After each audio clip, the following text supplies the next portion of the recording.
Now let's roll up our sleeves, Jeffrey. Good job, Jeffrey. Those sweaters have such tight sleeves. They do. It's crazy. Yep.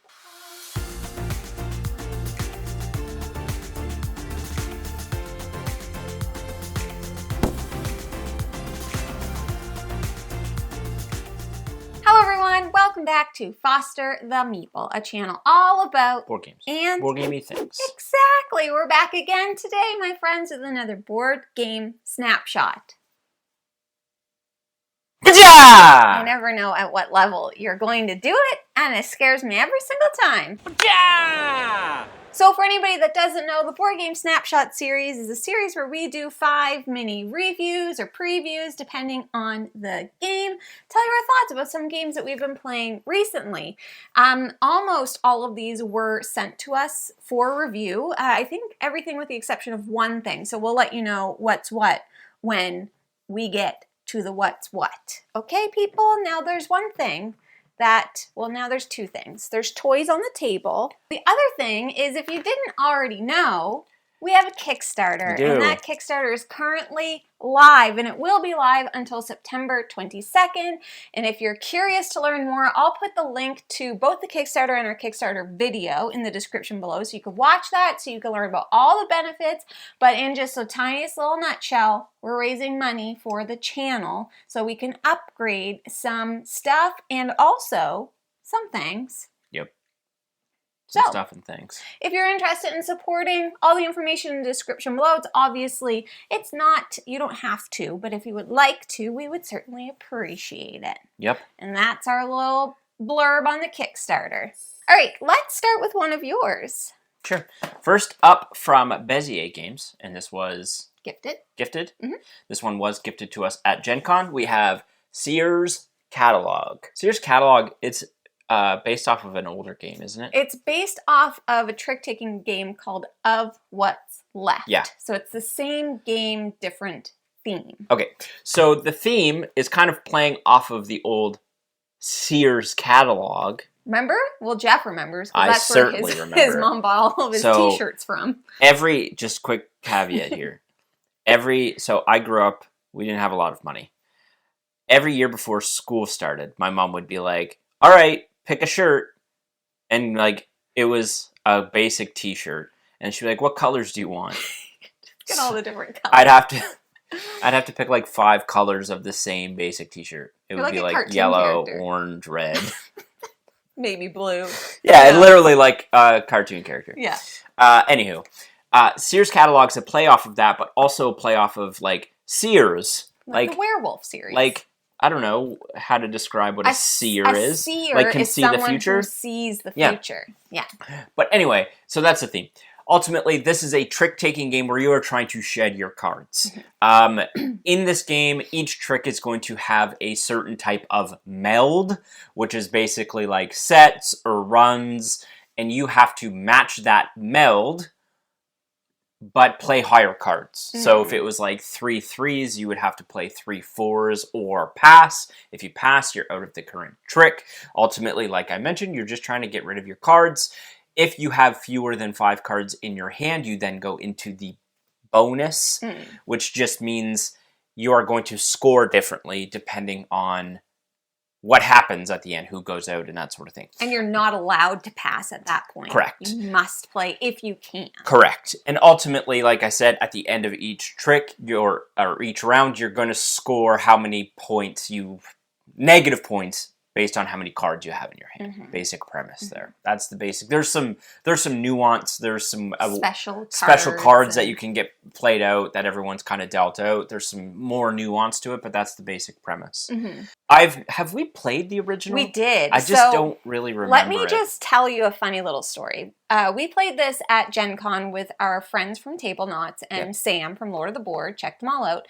And as we were playing and as they were explaining it, Jeff and I just at the same moment looked at each other. We're like, we've played this before, but we haven't played this. And so what we had played was Of What's Left, and we played it with Rodney and Christy at GaggleCon. Yeah. And I would say, so like in terms of review, if you enjoy trick-taking games and card-shedding games, this could be a good one for you to check out. I did find it slightly more confusing than other games for some reason. I don't know why I found it confusing. I think some of the special cards I find confusing. The verbiage on some of the special cards is a bit like wonky. The cards are funny. I think they played well into the theme. Totally. Yeah. Yeah, if you're a fan of like the werewolf world or the silver bullet world or just in general, if you like puns and funny stuff, like there's a lot of fun within that game.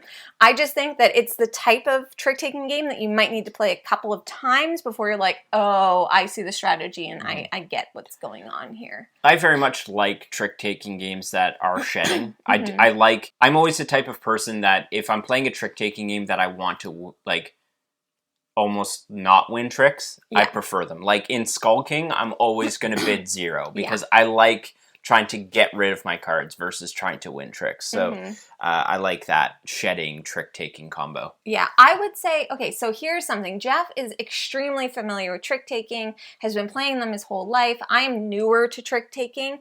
This is not an entry-level trick-taking game. In my opinion. Yeah, I would agree with that. I think if you have played lots of trick-taking games, you're probably going to pick it up much easier. But for somebody like me who's like, now I'm getting into them more, but it just took me a little bit longer to grab onto it than other things. But with that being said, like it's fun. Everybody around the table was having a good time. Those special power cards can be like really strong and totally mess people up. Like there's one where you can just cancel the trick completely, and that will screw somebody over, and it's funny.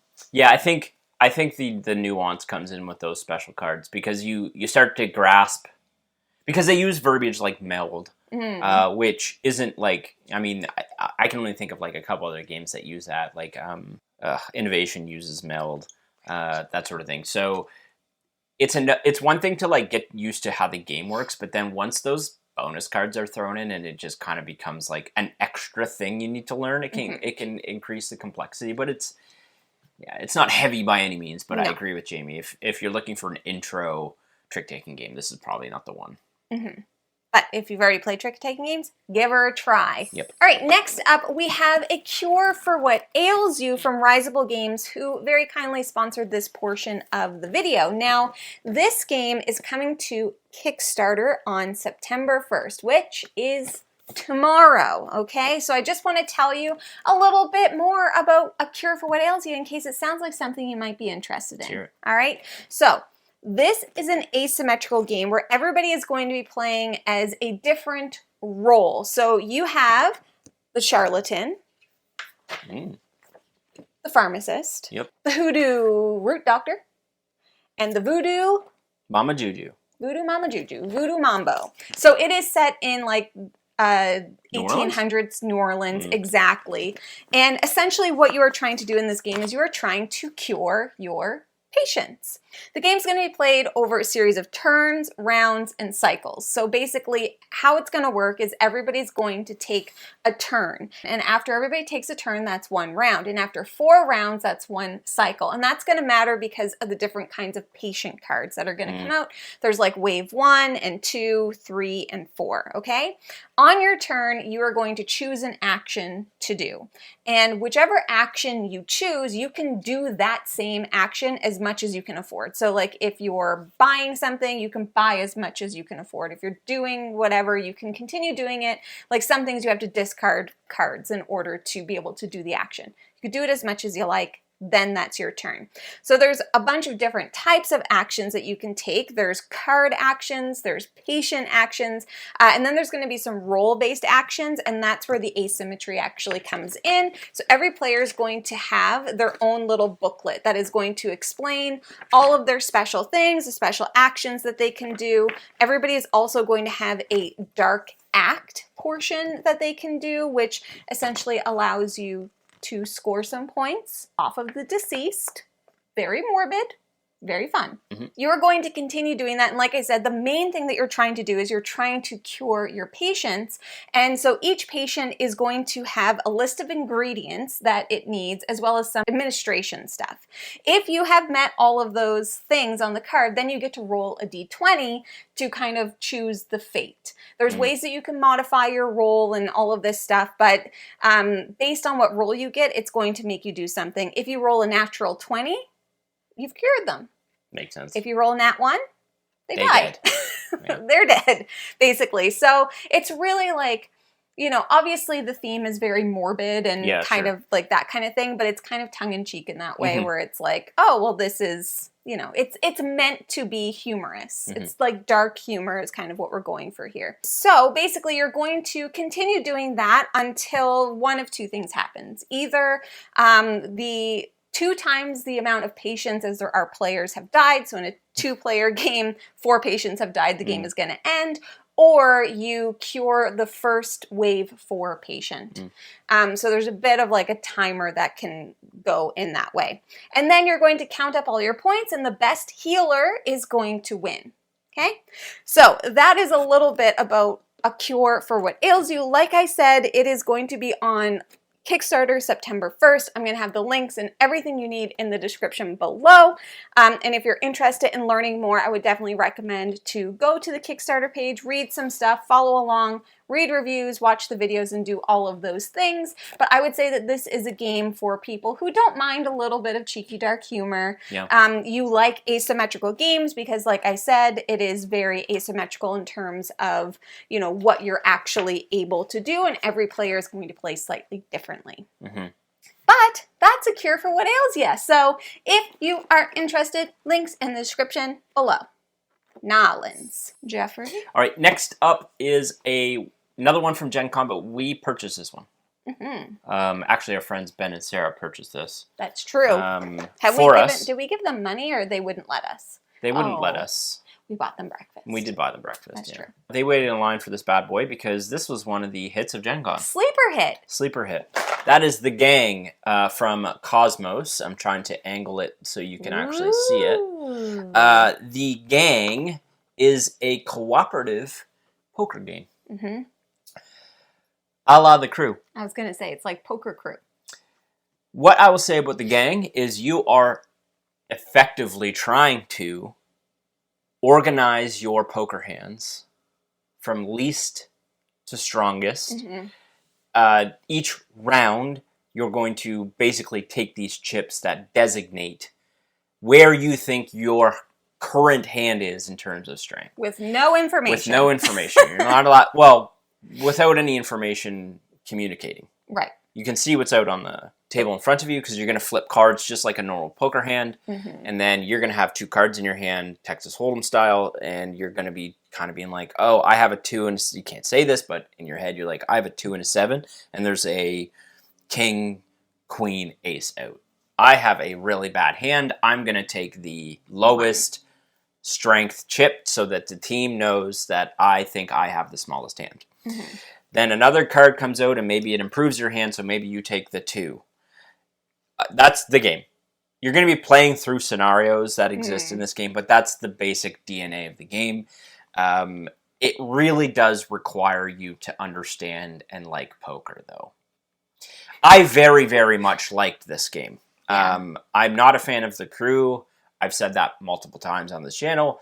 But this one, I like poker. I like any system that adds poker. I like poker theme. I like poker mechanisms. This one I very much enjoy. I will say, though, we haven't played deep into this game. We've only played it a few times at like the basic level. There's not a ton of like decision space that I've identified. Yet. You're really just trying to decide who has a stronger You're trying to hand. read the group. You're trying to read the group and read the room. And you get little bits of information wherein like, oh, well, a 7 came out and Jeff, again, this is all happening in your head. A 7 came out and you can communicate to people. Like, I'm not, you can talk. Yeah, you just can be like, I don't think my hand is very good. You just can't say specifically what you have. But like, let's say a 7 came out and that improved my hand a little bit, and maybe I grabbed the 3. People can be like, oh, well, Jeff went from the weakest to a 3, so like that 7 must have improved his hand somewhat. Yeah, so maybe it's a he little bit of has deducing. maybe he has a pair of 7s or something to that effect. Right. That's in essence the game. Yeah. I don't know poker. This is the same thing that happens to me in the crew because I don't know trick taking as well. I don't know whether or not my hand is good, and then people around the table are like, well, there's a card there that tells you. I'm like, I still don't I just don't understand. And so everybody that plays, that likes and knows poker, I have found has really enjoyed this game.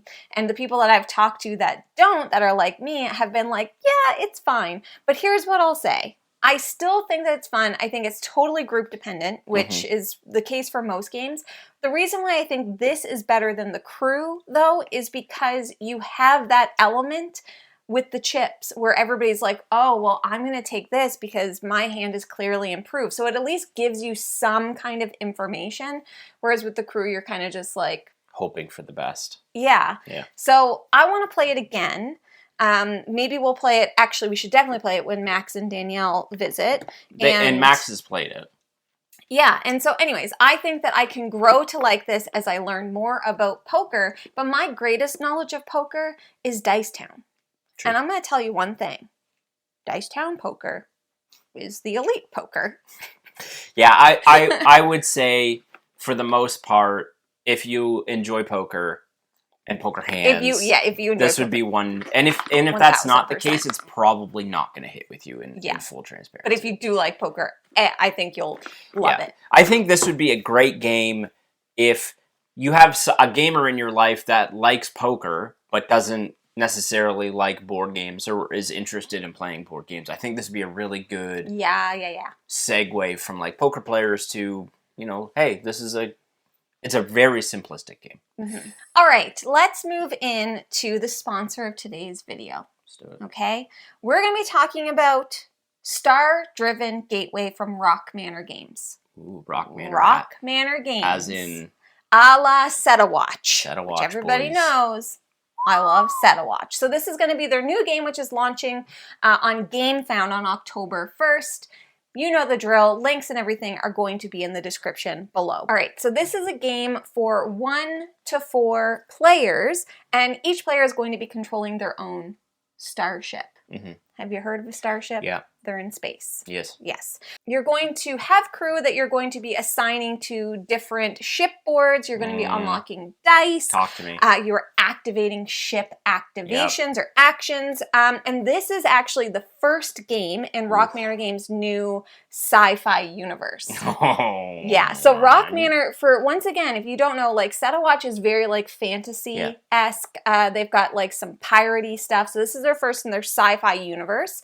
So you're going to move, explore space, encounter raiders, face anomalies. And you're doing this to fulfill missions, okay? So it's going to be a mission-based game. Okay, so you can play competitively, you could play cooperatively, got it, or you can play solo. Checks out. All by yourself. That checks out for them. That does check out for them. And so the type of play, whether it's competitive, cooperative, is actually going to be dependent on the mission.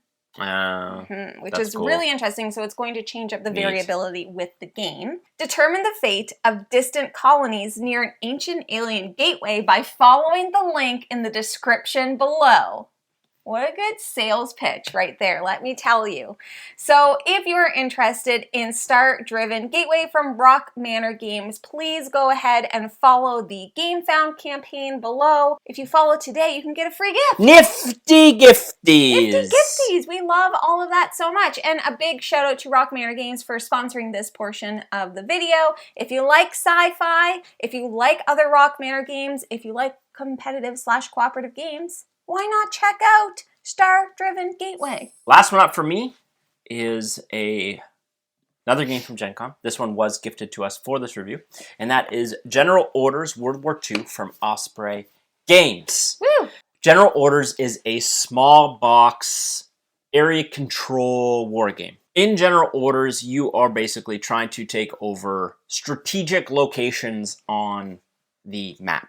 This game comes with a two-sided map, which does change the variability of the game. One side is a land battle, the other side adds airships and that sort of extra decision space. In general orders, you are going to be placing out workers, so it is a worker placement area control game, in order to take actions against your opponent. And those actions are a multitude of things. You can move troops, you can airdrop, mortar against your enemy 3 spaces away, you can airdrop into certain hexes, and ultimately in the middle of the board are going to be control points worth certain amounts of value.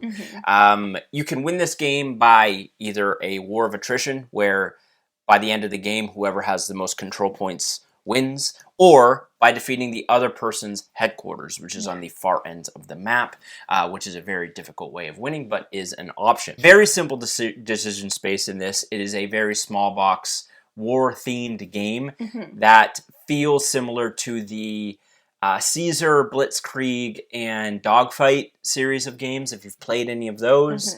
If you enjoy war games and want a small footprint, this is one to look into. Travel size. So basically, all of your troops are represented by discs, and there does come a decision space of you needing to pull in more discs to your side, because you're going to have like reserve troops and that sort of thing. And if you can pull in multiple troops, it's easier to hold those areas, because effectively battle comes down to dice rolling.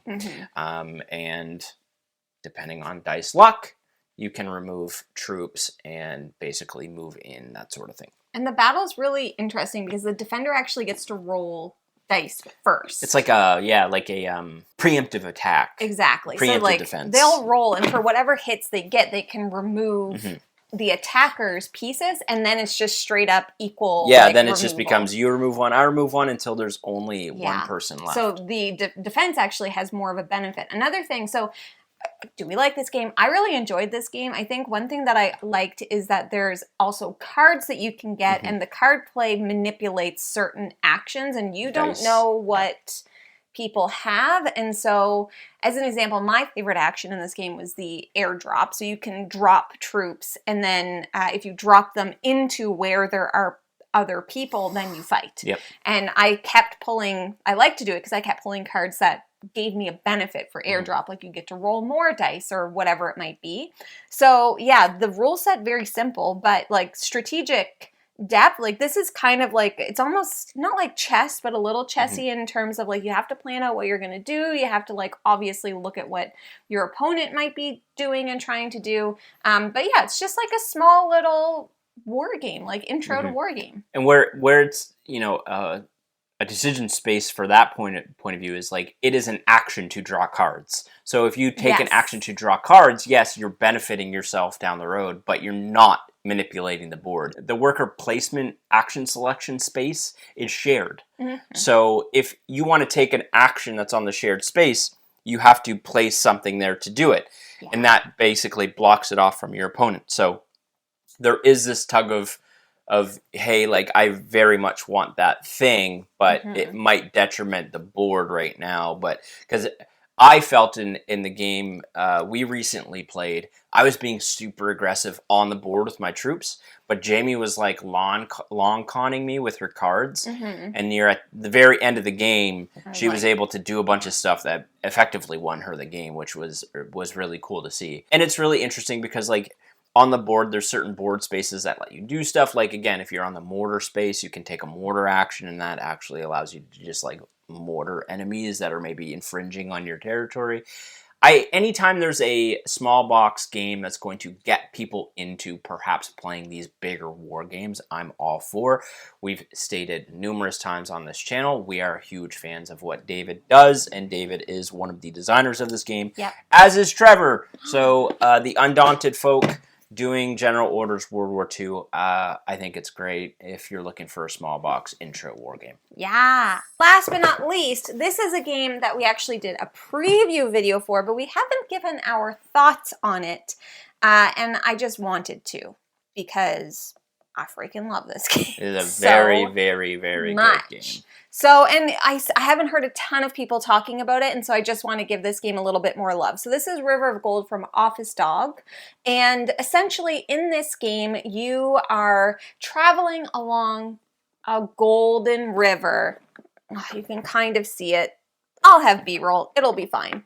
But basically, you are traveling along the river, and you can do a variety of different kinds of actions on your turn. So you're going to roll a die, and that die is going to tell you what you have available to you. So you can sail, and as you sail down the river, whichever space you land on, you get to gather those resources or whatever is on kind of the tile. So it's money, it's resources, it's moving up different tracks. It could be victory points. It could be a bunch of different things. And you have 2 boats, so you get to choose which one you move. You can also build. So all of those sections where you're gathering resources, you can build out different tiles that will then, if somebody lands on that space, give you a benefit along with giving them a benefit. And then that's almost like a bit of a, not really area control, but it's going to enhance different tracks that you're going to be moving up, which are going to give you more things and more points. You can deliver. So you are going to have a couple of cards in your hands of different people that you can deliver to, and they all have delivery needs. And when you do that, then they're going to give you some kind of a benefit. And there's just a bunch of stuff that you can do within this game. And then eventually the Emperor is going to come around and look at all the stuff that you've built, and they're going to say, you're doing great, or you're not doing so great. There's goals that you can achieve. Like I said, there's a bunch of tracks. So this is definitely a bumpin' kind of tracks kind of game when you're sailing and you're moving up all the different tracks, trying to score more points and all of this stuff. It is so good, and it is on Board Game Arena. So I've been playing it a ton on Board Game Arena recently. Yeah, I just feel like nobody's talking about it. Yeah, I like a couple things. Your actions are determined by dice. Yeah. So you're going to roll dice, and these dice have different values on them, 1 to 6, different colors. Depending on what you roll, that's going to allow you to move to those regions with your ship, or to build in those regions, to take control of it, so that when someone goes there in the future, they owe you stuff. As Jamie said, a lot of this is manipulating a bunch of different tracks. So as, like, I believe all of the colors represent a certain clan type or that sort of thing, and what you're trying to do is gain favor with those clan types on the specific tracks along this River of Gold. And there's also a little bit of asymmetry, so like you can play without it if you want, but it doesn't add a ton of complexity. It just gives your player an extra bonus. Like, for example, the game I'm playing in BGA with Jamie right now, my faction's ability is that regardless of my dice roll, I can build in any space along the river. Right. So normally if I had rolled, say, a blue 6, I could only build in a blue space. There's ways to mitigate the dice. Spending favor. But my ability allows me to ignore that and build anywhere I want, which is great because as you build in regions, it becomes more and more expensive. So the first space is maybe only 5, the next space is 6, etc., etc. I adore this game. So of all games that have come out this year, this is one of my favorites. Me too. We have the benefit of getting to try a lot of cool stuff. And I think the majority of games are objectively good. And I firmly believe that. But sometimes you get a game that you play that really stands out. And River of Gold is one of those. I don't know what else to say about it other than it is really nailed the level of complexity being like this perfect kind of, it's not too simple, it's not too complicated, it's really easy to get in and play, and it just sings this really nice, it's just a really nice game. Yeah. I have no other kind of way to specify that. Yeah, I think the big thing for me is that like every game you play, you can try a totally different strategy. Yeah. Like one game, you're going to be like, I'm just going to build as much as I can. Yeah. Or another game, like I am in a game right now with Jenna from the Board Game Garden, and all I'm trying to do is I'm trying to deliver as much as possible. And another thing about this game that's really interesting is the resource management aspect, because you can only hold so many resources. You can only have so much money. So you start going places and you're like, well, I need to build because otherwise I'm just losing out on this money and these actions. So anyways, it's fantastic. fantastic, and not only that, it's beautiful. It's also like, it's just so aesthetically pleasing to look at. It's also interesting because like the tracks, you don't want to fall too far behind. Like the tracks kind of score in this unique way, whereas in like you need to keep up with everyone. Yeah. So if you just ignore a track completely, it's actually going to be super detrimental to you. You want to keep up with the people as they move along these tracks. Yeah, super interesting. So like I said, you can try this out on Board Game Arena. If you would like to play, please feel free to join our Discord. Well, the links are always in the description, but if you'd like to play a game with somebody in Discord or with us, like I'm loving playing this game right now, so I'd be very happy to jump in a game with you. But that is River of Gold, and those are 5 more games that we've been playing recently, and what? I'm just letting you swallow your yawn. And what we think of them. We would love to know down in the description below. Have you tried? That's a shirt. What? That's a shirt. A shirt? Yeah. I was just letting you swallow your yawn. Oh, yeah. Well, that you do sometimes swallow them. Jeff tries to hide his yawns by swallowing them. But I can still tell. Anyways, that is everything that we have for you today. We'd love to know down in the description below if you've played any of these games and what do you think about them. But if you're interested in buying board games, like any of the many that we mentioned today, you should first start by checking your friendly local gaming store. And for us, that is... Boardroom Game Cafe. Yes, and don't forget we have a Kickstarter. It's happening. Links in the description below. And if you like what you see... please subscribe. We hope to see you again soon. And now we say goodbye. Goodbye! Later days.